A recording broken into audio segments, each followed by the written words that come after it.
నమస్తే అన్న, అంత మంచిదేనా? నమస్తే అన్న. పొద్దున్నే పండ్ల బండతో నన్ను పలకరించిండు. నమస్తే వరుణన్న.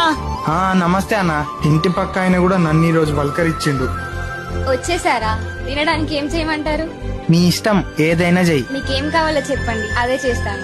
సరే, బిర్యానీ చెయ్యి. సరే. నీ వల్ల నా జీవితమే మారిపోయింది. డబ్బులు లేనప్పుడు ఇడికి రాకు. డబ్బులు ఉండే ఏముండే కానీ ఊరికే వస్తారు ఉద్దరడైతుంది. నమస్తే చింటన్న.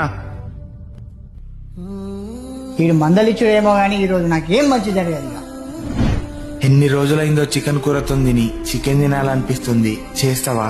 తినాలనిపిస్తే చేసుకొని తిను. నేను నీ పని మనిషిని కాదు. రూపాయి సంపాదన లేదు గానీ ఇంకా చికెన్ మటన్ అట. చీచి. నువ్వు లేనప్పుడు అందరూ నన్ను చూడగానే మొహం చాటేసేవారు. అందరు అంటారు కదా డబ్బులు లేకపోయినా ఏం కాదని, కానీ నాకు మాత్రం నువ్వొచ్చాకే నా జీవితం మారిపోయింది.